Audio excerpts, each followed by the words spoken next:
In this video I'm going to be talking about trees, trees and woodland areas, and they're not quite the same thing. Obviously a woodland area is made up of trees, but the requirements are quite different. One of the first things you're going to have to accept when you're dealing with trees on your wargaming table is the scale. It's nice to think when you're making things to a particular scale. So my miniatures here are 25 mil, and you'd be nice to think, okay, your horses will be the same scale, and your buildings will be the same scale. Your walls, your hills, your trees, everything should be the same scale because it's a scale model. Well, I'm afraid that illusion is about to be shattered for you because, well, these trees here, which are sort of deciduous trees, so in the UK, something like an oak tree would be a typical tree. Oak trees, on average, grow to something like 25 to 30 metres tall, exceptionally up to maybe 40 metres tall. So at well, let's say 20 millimetre miniatures, which is what I use for my World War II wargaming. At 20 mil scale, which is 1 to 72, a tree that is say 30 metres tall on the tabletop would need to be about 40 centimetres. So whether you're used to imperial or metric measurements, I can at least show you for comparison. Can you imagine trees, all your trees being this tall? I think that's even going to fit on the camera, is it? Off the top of the camera. Up there. See? That's a ridiculously tall tree. So we can't have that. We can have representative trees. I mean, these look like trees. They feel like trees. If you actually had a tree that massive on your tabletop, it's going to look silly. And one of the reasons for that is because we're not really used to seeing trees from the player's eye view. We're used to seeing trees from model's eye view, really. So if we're down at this level, then a big tree might not look so crazy. We'll be more used to it. But for us, to be able to just have enough space in the battlefield to be able to reach in and move pieces, being able to move these models along the road. I can't see this very well. If I had big 40 centimetre high trees, there's no way I can reach in and do that. So scale, you've got to go for something more sensible, even if it's not to true scale. My next consideration really is position. Well, size of the tree, with hexes in particular. So the trees I use, as a lot of my products are from Woodland Scenics. So these are sold as tree armatures. 28 deciduous trees, and these range from 3 to 5 inches, or about 7.5 to 12.5 centimetres. So there's a range of different ones in here, and they all come flat like this. So you clip off this end tab, and then you rearrange the branches. You sort of bend the branches into shape to get something like this, so a more 3D shape. It's still not really true 3D. No matter what you do to it, there's still an element of flatness to it. So something like this one, for instance, it looks quite nice, but if you turn it side on, you can kind of see there is a definite, there's a front, there's a back, and there's a side. And I always do my best to try and limit that as much as possible. Still have a bit of spread here. But with this kind of tree, it's unavoidable that you'll have some element of that. There are plenty of other kind of trees you can get, or you can make your own.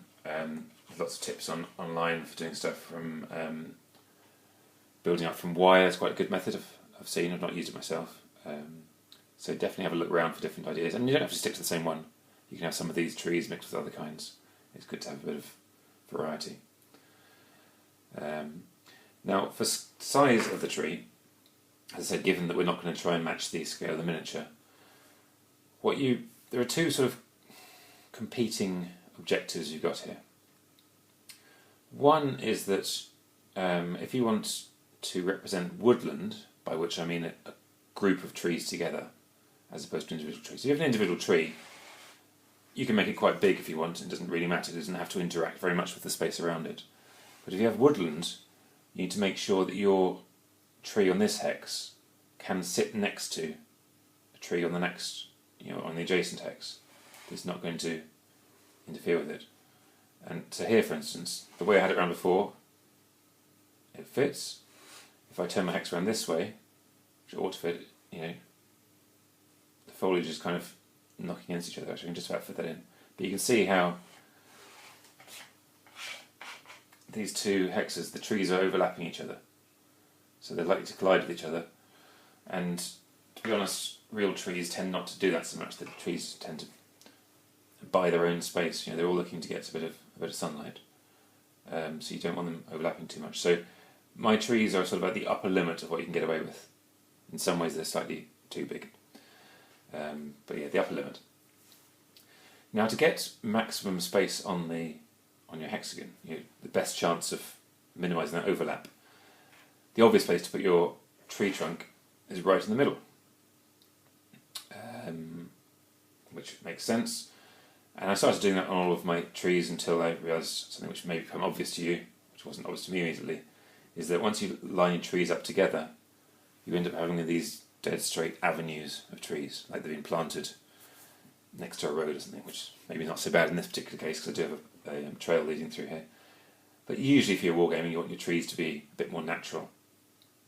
So any slight variations you can get from dead centre on your... so this one here, for instance, you can see I've planted off centre, whereas this one is pretty much dead centre. And just have a little variance like that will help when you've got them clustered together. Now, if you're playing a rule set where it's just you take model's eye view and the tree is either in the way, if it's in the model's eye's view in the way, or not otherwise, there's nothing more to it to say than that. But some sets of rules, Crossfire, for instance, which is the World War II game I play, and there are plenty of other rule sets that have a similar thing, will have, you normally have an area of terrain which is notionally woodland terrain, and it could be that there's a movement penalty, maybe you get a half-speed movement over it. It could be that it blocks line of sight, or it gives cover to people who are within that woodland.